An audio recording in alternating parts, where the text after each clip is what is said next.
Okay, so nice to see you, Will. Nice to see you, Luke. And here we are in sunny Wimborne, in the heart of Dorset.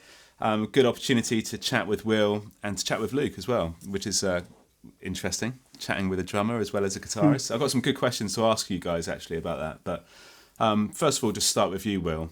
An amazing player. Let's just get straight to the point. You're an amazingly gifted guitarist, and leading up to the opportunity to chat with you today, I've actually been reaching out to friends of mine who have been following you around on the live music scene. Is that so? Wow. Yeah, people follow me around. Yeah. They've seen you live a few times, and I'm just really curious to sort of pick your brains about how you've progressed to where you are today, really, and all the different trials and challenges you've had along the way, and the challenges you have now as a live musician, live guitarist. And first question is this playing guitar and performing live and recording and all of that, is this your profession? Is this what you get paid to do, or do you have a job I guess as well? so. I mean, I balance performing and recording with tuition as well, and I think quite a lot of people in this kind of world of playing guitar do that. You've got to have a bit of a balance between them both, and that's actually quite a challenge, I find. Being able to balance the performance, the practice time, the tuition, and everything like that can be quite tough at times. But yeah, it is my profession. So, does the tuition, is that your biggest earner? Is that what helps you fund the rest of your kind of hobby / profession? Yeah, I mean, I think it's fairly evenly split, really. The tuition and the performance. I mean, it used to be when I just first started out trying to make a living out of performing more. It was a gradual thing where I had more tuition than performance, and then as the performance picked up, I dropped a bit of tuition here and there. And yeah, like I said, just trying to find that happy medium between having enough time to do your own practice and performance, but whilst also keeping up the tuition, because I really do enjoy tuition. It's something that I really do have a passion for as well. Are you teaching kids? Are you teaching adults? Or it's a massive variety. I mean, I teach in a couple of schools, as well as privately. I've also tutored at the International Guitar Festival as well, in more of a kind of workshop and summer school type atmosphere. I think my youngest student has been 7 and my oldest has been 74. So wow. I think it's been, I've got all the spectrum. So you must be a pretty chilled out guy then, to have the patience to teach such a broad range of ages and all of that kind of stuff. Yeah, I mean, I think you need to be quite patient. Yeah, I think I'll get done for GBH. I reckon. Yeah. I couldn't do it. Yeah, I mean, I think. I think my patience has been tested on a couple of occasions. Really? But In what way? Oh, well, you're not allowed to say. No, I won't name names. There's just been a couple of occasions where, the guitar is a wonderful instrument, obviously. I don't think sometimes people, when they first start playing, don't fully appreciate how much work is involved in, becoming how good they want to become. And it can be quite tough for some people to realise that. And seeing people realise like how much work they have to put in between lessons to become what they want to become, can be quite hard. So what was that like for you then? I mean, when did you start playing guitar, and how much time did you devote to that craft of getting to where you are now? Yeah, I started when I was 6.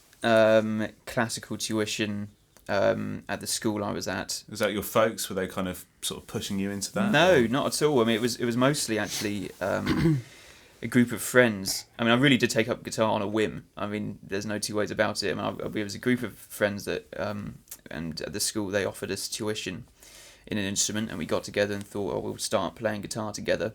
And I started with a tutor called Maurice Alban, who I'm still very good friends with to this day, and he tutored me right the way through all the classical training that I started with. But I'm the only one who stuck with it out of that original group of friends. Because at the age of 6, it can be quite hard on the fingers, if nothing else.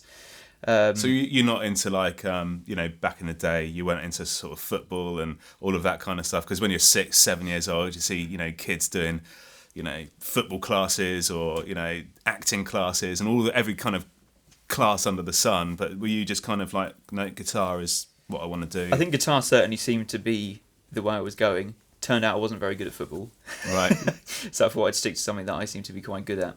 But, it wasn't without its challenges. I mean, as I was going through the grades, on classical guitar when I was young. There was a few hissy fits that I threw, certainly, but I was quite lucky to have quite supportive parents and my tutor as well, kind of helping me through it. As well, I mean, performance was something that I absolutely hated when I first started. Really? And when there was the first opportunity to kind of perform in school, small school concerts, it was the last thing I wanted to do. And my guitar teacher literally had to kind of push me on to kind of get, and I was like, shaking like a leaf. I was just terrible.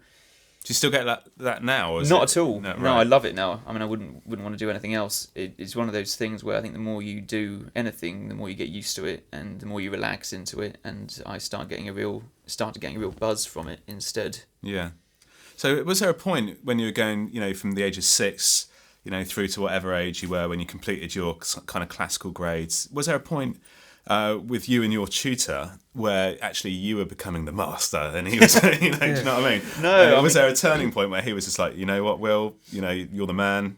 I'm going to give up playing guitar for the rest of my life. No, definitely not. It's interesting when you get up to a certain level where it becomes not so much about technique as it becomes more about interpretation. Right. And my guitar teacher, Morris Orban, he, absolutely lovely man, and he's a bit of an encyclopedia with regards to guitar music. I mean, he knows it all. And he's a fantastic tutor, and there's something to be said for being a fantastic tutor. I mean, you can be the best player in the world but still learn something from a fantastic tutor.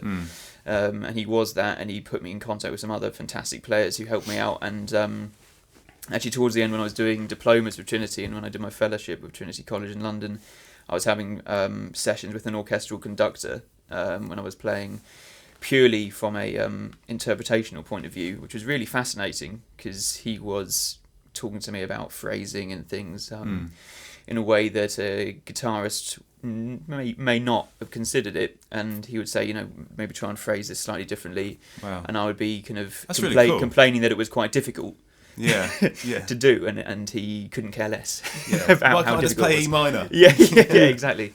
It's a nice balance, but I mean, I don't think necessarily being able to play guitar better than someone else means that you can't learn from them. There's certainly some stuff. So when you're teaching like kids or adults or whoever, are there a few things that you think to yourself, no, I'm not going to teach them how to do that because that's my little baby, and you kind of hold stuff back, Oh, certainly not. No. You let it all go and share the love. Oh, absolutely. Yeah. I think that's the way to do it. I mean, I think you're in the wrong job if you're holding things back from your students. That'd be terrible. I totally would. I'm totally selfish.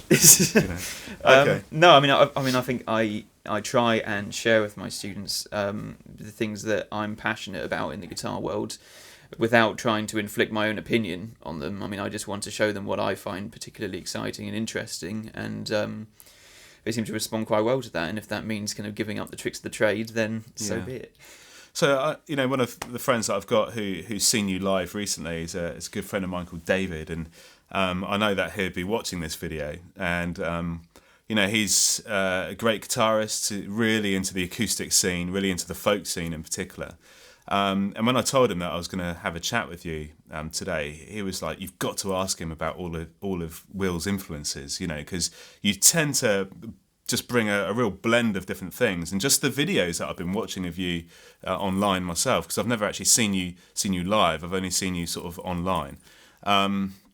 He's totally right. You got this kind of flamenco style going on, then you got your classical kind of stuff going on, and almost some African kind of sounds at times. Tell us about these influences. Are they influences that have come just from growing up and having this music around you, or do you actively seek out new sounds and new influences like that? Yeah, I think it's a bit of both. I'm kind of inspired by a huge amount, really, I guess. Musically and otherwise. I think for me a big turning point for me as a player, I guess, was when I first saw an Italian guitarist called Antonio Forcioni. I must have been 13, 14 when I first saw him, and he was the first player who I saw who took the acoustic guitar and did just everything with it. I mean, he used it in all these different styles, all these different genres, the techniques he was employing, the musicality he was getting out of it, the expression. It was kind of quite mind-blowing for me. And from that moment, it kind of opened me up to another world of players of music, and I kind of using Antonio as a kind of basis for it. I kind of started looking into other players who've been doing that kind of thing, and taking influences from everywhere else, and then listening to as much as I possibly could to inspire me. And then that was when I first started composing. When I first started, kind of like I wanted to start writing, and my first things that I started writing were very, very basic kind of chord structures and things. But you know, as I went on, I was kind of quite taken by how some players kind of performed as well, how they presented their music, especially when they can presented so many different styles. And I've always been quite taken by players who kind of keep the audience guessing and keep them wondering, what's going to come next, or what's the next kind of thing you're going to do. And Antonio was one of those who I've seen many times, and he always ups his game. Really? Clive Carroll being another one who seems to be able to just kind of take the audience on a bit of a journey. And is that something that you try and do then in your sets? You know, when you're planning a set list, you take time to consider that journey that the audience is going to go Yeah, through. I mean, I think I've landed myself there, kind of consciously and not. The fact that I have all these influences have manifested itself in all these different compositions, inspired from different areas of the world, and in the sets that we've been doing, we've been of the album, isn't it? Well, it is, yeah. We've decided that with the music that we both enjoy playing, we've got influences from Latin America, we've got the African influences, we've also got your British influences with folk, as well as the kind of Spanish elements as well, and the classical in there, and jazz. We have our live set basically became a little world tour in itself, I guess. And that was the concept behind, you know, this album that we recorded together, because we both share quite diverse influences, and we wanted to kind of bring that across. And we're having a little chat just before we hit record about some disco influence. So I don't know if yeah, I mean, you want to talk to Luke about disco. Hasn't quite made it in there, unfortunately. Yeah, for the next album. Yeah, next maybe. one. Yeah, the grand second album. Yeah. Yeah, that's it. So what about you know, living in the south of England? You know, we're in the heart of Dorset here. You know, what's the live music scene like and here, and what's it like as a musician who's trying to, you know, get paid to do what you're doing, you know, make a living out of it, you know, so to speak, and getting your name out there. Is it a challenge living down in the south of England to do that or not? I mean, I just think it maybe depends on what you want to do. I mean, I think there's a lovely little community of musicians in Dorset, and there's some incredibly skilled and talented people who live here in the music scene. Some great bands, some great people, but and for me, I've certainly have never felt restricted by being here. I mean, part of what I do is travel around a lot, and having a base here is as convenient as anywhere else. And because what I do is not so much in the session music world, I'm trying to make a name for what I do and the music that I write. It's quite. I find it as easy being here as anywhere else. I mean, there's obviously this kind of seems to be this kind of suction from places like London, you know, who seem to suck people into it. Not been tempted by that? I mean, you lived in London for going to college, I take it, or no, well, I mean, I kind of actually went to university in Plymouth. Oh, did you? Did my diplomas with Trinity in London. Okay. But you know, I was kind of umming and ahhing about kind of moving to London just because, you know, that just seemed to be where some, you know, there was quite a vibrant scene. But you've got to balance it out, I guess, depending on what you want to get out of, you know, your music career, where you think would help that. I mean, Luke, you've been doing some more session stuff? Yeah, I think where me and Will differ is obviously Will is an act in his own right. As a drummer, I'm a band player, you could say. So right. I along with the stuff I do with Will, I play for lots of different bands. Right. So there's a vast range of ways you can do that. So I think it depends again what you're going for. I think with the idea, if you're like a solo act and you want your original music to go there, I almost don't think it really matters where you're based. It's what you're willing to really put into it. So for the likes of yourself, if your objective is just to play and play with bands or solo artists or whoever it might be, you know, for you to do that, do you feel like you are more, you know, sort of led to live somewhere like London where there's I much think- more opportunities to do I that? mean, if you want to be, one of the session guys and you want to be in the studio scene and recording, I think you need to think about being where that scene is. I mean, like Will says, you can always travel, but it's those communities to be in. And I haven't really tapped into the recording scene much yet. I mean, it's a very live playing Yeah.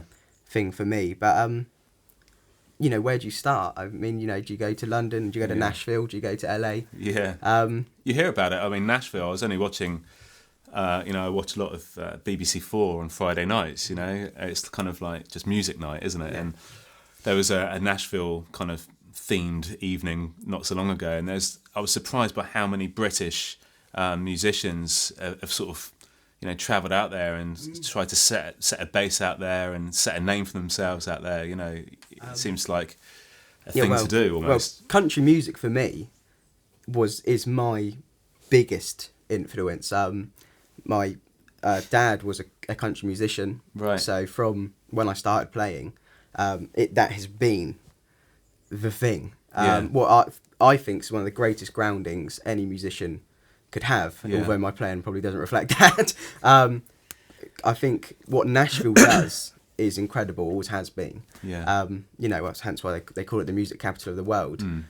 So a big dream for me would be to go out to Nashville and work there. But it's you've got to be absolutely phenomenal, and those guys have got it really right. They're absolutely phenomenal players. So how did you guys meet? How did you get together? Because did you just meet on the live scene?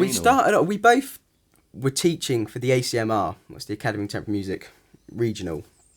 I love Latin music, and I wanted to start that sort of act, sort of trying to track down a guitarist that could handle that sort of playing. Yeah. Will McNickol's name turns up pretty much. Is it like Wanted? Well, amazing guitarist. Again, it was the Bournemouth music community sort of Right. talking around. Obviously, we're both teaching at the ACM, so I sort of knew of him. And then I sent you a message. We actually started off as a trio. Really? So who was the third? Was a local pianist friend of mine. Okay. Very talented. And we started off as that to mess around with some sounds to see what would work and what wouldn't. And that slowly sort of came to an end, but we stuck to, thinking what could we do as a duo. And a lot of it was trial and error for a long time, just working out how it would work, and I think there's a trial and error about it now, really. Yeah. But we've sort of found a ground where we're very happy with. So what was that like for you then, Will? I mean, playing on your own for years and doing your own thing, all of a sudden having to share that with a drummer. No, it's been fantastic for me. I mean, it really has. It's been something that I've kind of been wanting to do for years and years, because it's a whole different aspect to my playing that has been allowed to kind of come out in this way, and the music that we're playing together wouldn't have happened if I was just playing on my own. The pieces that we're playing, the pieces that we're writing as well. I mean, the composition process has been quite fascinating as well, because obviously up until meeting Luke, I could compose on my own, and then when myself and Luke will be rehearsing together, we'd bounce ideas off one another, and some of the compositions on the album have been quite collaborative in that way, and some of the arrangements have been quite collaborative. Do you generally kind of come with the idea? I mean, I come with the musical content, I guess, whether it be melodies or anything like that, and or like little snapshots of ideas. We'll play around with them, and then Luke will shout out a melody, right? And what you then try and work it out on the exactly. On the I mean, it's just because Luke's a fantastic musician, and he's a very, very good writer and composer as well. So he knows how music is constructed. He knows how to write a good tune, and that as a pairing is very good. So it's not just Luke's accompanying me.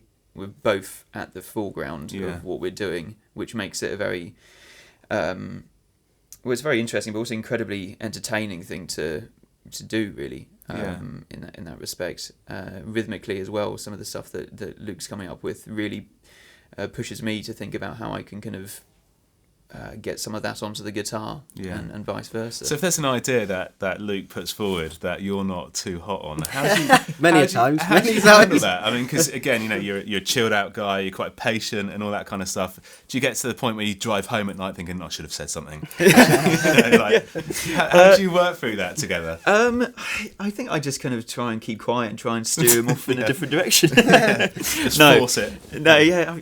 I mean, I can't really think of anything where there's been a complete kind of disagreement musically. No. Really, I mean, we one of the good things about when we've been working together, and I think it's quite important, especially if you're doing composition together and if you're collaborating in this way, you're not just turning up and doing a gig and then leaving. We kind of musically kind of share quite a lot of the same ideas, and you get to know each other so well that you know what will work. I think as well, when you are composing something, and there's always going to be moments where you might not quite feel it as much as the other person, but there is so much possibility at all times.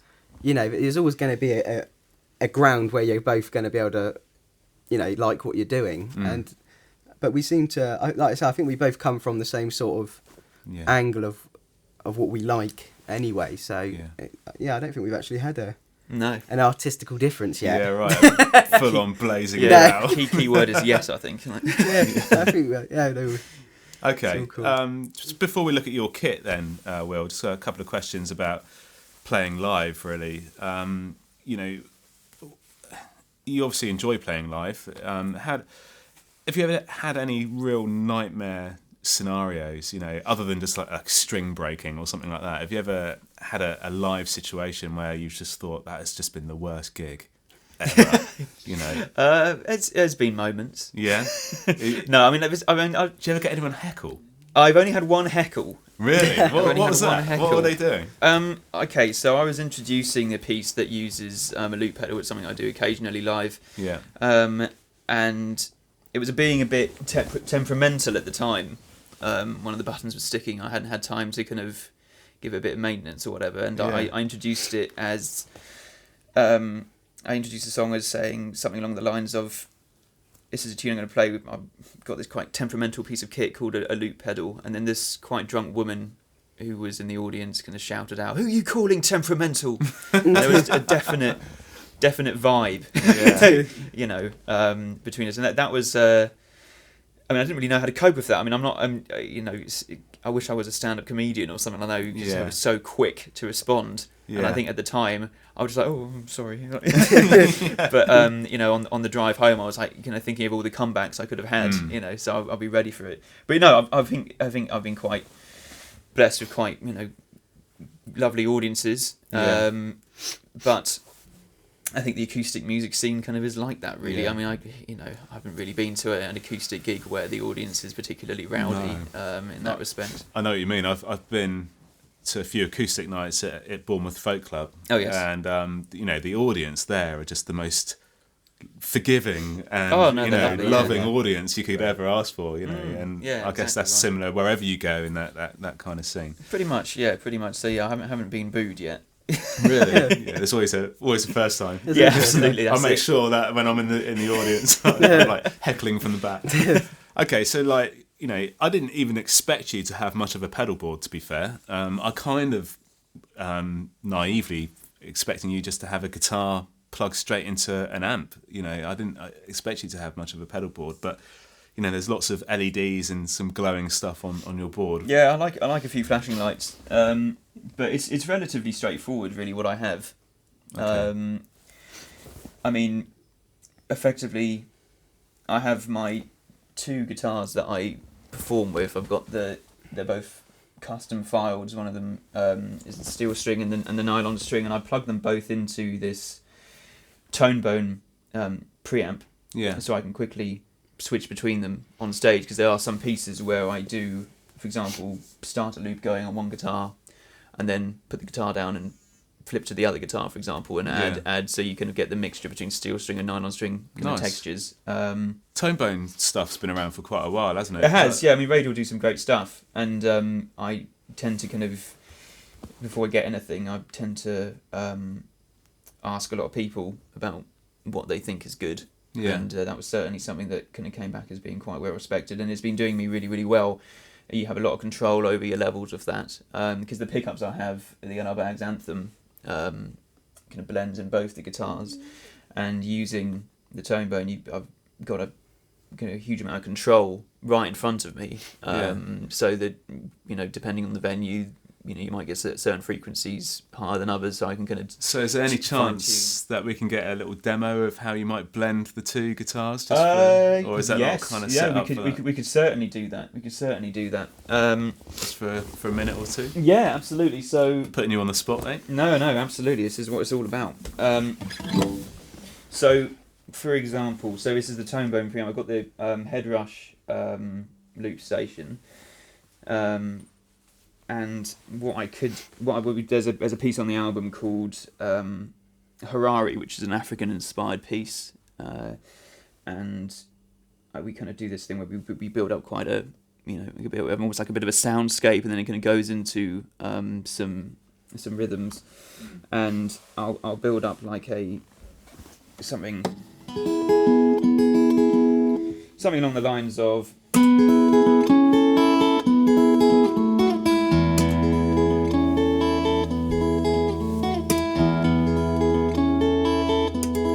So that's quite a simple little loop going around there, and then I can pump that down there, pick this one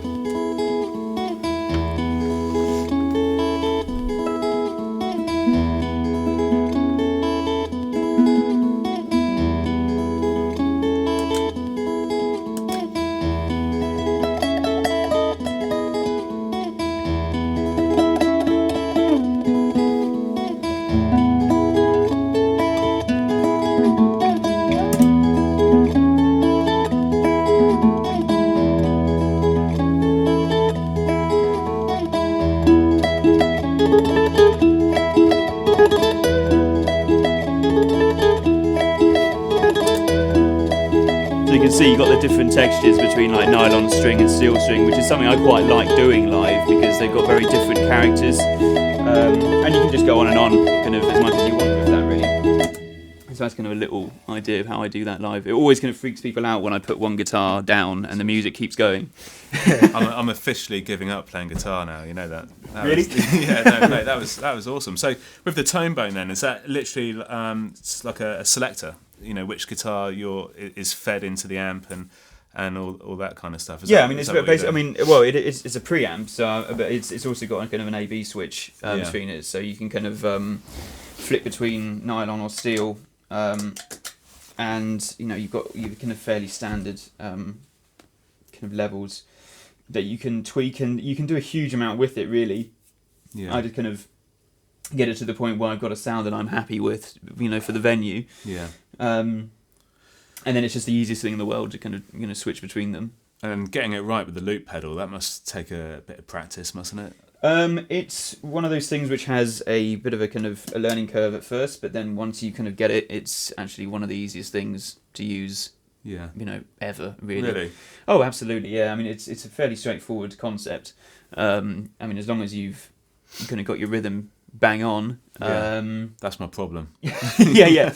As long as you've got your rhythm bang on and you know you can hit a button in time, then you're going to be fine. Yeah. And it is remarkably simple. I mean, I've taken students through using loop pedals before, and they you know, when I kind of give them a little demo, they think to themselves, "Oh, there's no way I'm ever going to be able to do that." Yeah. And then I kind of just say, "Well, just do it. Just have a go and see what happens," and they're kind of always quite surprised at how easy it actually is. And why'd you go for that particular pedal? You know, because there's a few loop pedals out there. Yeah, there's a few. I mean, this was one that, again, I just take recommendations off people. I've had this for years. Right. A friend of mine who was, you know, starting to experiment with loops, was using it, and I liked what it could do. I like how simple it is, really, because I mean, I don't really use loop pedals for anything too fancy, really. I just kind of build up a few layers live, and And that's exactly what this does. I mean, literally record an overdub, and that's all it needs to be. But obviously, yeah, you can get, there's Boss, which does some really, really good ones as well, and they go up to these enormous, whopping, great big things with like 5 pedals for each individual loop, which is fantastic. But it's just not something that I needed. So I just like the simplicity of it. Is that an Eventide reverb unit there? It is indeed, yes, the Eventide Space, which again, quality. It's very good. I mean, it's very, very good. It's a relatively recent addition. It's one of those things where the one effect that I use is reverb. Yeah. It's the only effects I really use. So is it not built into the amp, or do you prefer to have the control? No, I mean, obviously when you're gigging, you never know what you're going to turn up to sometimes, and it's nice to have as much there set up, ready to go, as possible. And that this Eventide Space pedal, I mean, it really is. I mean, you can tweak it to the nth degree, really. It's quite amazing what you can do with it. Because reverb is the only effect I use, I wanted to kind of spend a bit of time getting a sound that I really was happy with. So that's why I've got that one. And of course, it can do some really, really weird and wonderful stuff as well. But I try to use it in a relatively kind of pared back manner. And then the only other thing is a tuner. And that's it, really. So it's fairly straightforward as a setup. And what amp are you running through? That amp is a Roland AC60, which I've had for years and years and years. Right. It's been an absolute tank. I mean, it's gone through a lot, and it's still working very, very nicely. Yeah. I mean, I don't tend to use it very often at gigs, because obviously, you turn up to a venue and they'll have their systems. But it's very useful for rehearsal, and if you do kind of little intimate, kind of almost like house concert kind of things, then, it's ideal for that. Cool. I know that there are other great acoustic amps like AER and things that you could get, but that's, again, I'm just happy with it. It does the job that I want it to do. Great. And lastly, your guitars. I'll hold my hands up now and say that my knowledge of acoustic guitars is limited compared to the electric guitar side of things. Just quickly about these two guitars. Why this brand? Why these models? What was involved with the decision process? Yeah, so I mean, these are Fileds made by a chap in the Lake District called Roger McNicoll, and I've been aware of Fileds for years and years. Some fantastic players use them. Again, like people like a friend of mine called Tristan Sume. It's a great acoustic player who uses Fileds. I always love the sound that he gets. And other players like Gordon Giltrap have signature models as well. The list of players is fairly insane, really. The people who've played Fileds over the years, and I was lucky enough to be approached by Filed as to become an endorsee. So they said that if I got this wonderful email from Roger just saying, if you ever want a guitar, we can talk and I'll make you a guitar. And I was way. Well, then we'll do that then, shall we? That's awesome. So I spent a lot of time with him up in his workshop in Penrith in the Lake District, discussing the kind of different wood specs, the body shapes, the neck width, and basically everything you could think of, just to kind of get to something that I thought I would like the sound of and the feel of. Because the thing is, these are quite, I suppose they're relatively specialist in the sense that they're halfway between a classical and an acoustic. So, for example, the steel string has got 12 frets to the body rather than the standard 14. It's got a slightly wider neck, but not as wide as a classical. I mean, the wood spec as well. I quite like the cedar top for steel strings. It's got quite a warm sound, and then Indian rosewood back and sides for that. And then Roger just you've got to have a certain element of trust, I guess, because I mean the thing is, I mean, I've never bought a guitar before without having played it, and obviously I kind of we think we've got this great guitar, and then he spends 6 months building the thing, and then it turns up on my door, and there was this kind of nerve-wracking moment. Yeah. So what was it like when it first arrived? Oh, it was wonderful. I mean, it really was. I mean, there it was. There's only one of those in the world, and I love it. I mean, it's just it's if I wanted a guitar, that would be what it was, and it's not the kind of guitar you can just pick off the shelf because of those little kind of tweaks. And then the nylon string came afterwards, and it's kind of inspired by what I liked from the steel string with a spruce top to brighten them up. So they are absolutely one-off, unique to Will McNickol's spec. That's it. I mean, they are. I mean, they're based. Cool. They're based around kind of body shapes that he's already used. Right. Like this is the Alexander body shape with the cutaway, but it's the kind of the other things that kind of made it a little bit unique. So they're not kind of his stock instruments. You know, they're both kind of custom made. He doesn't make very many nylon strings either. So that was lovely that he was able to do that for me. And I think they work well as a pair, because I think that was one of the things I was quite conscious of, because playing two guitars live, it's nice to have the difference between them.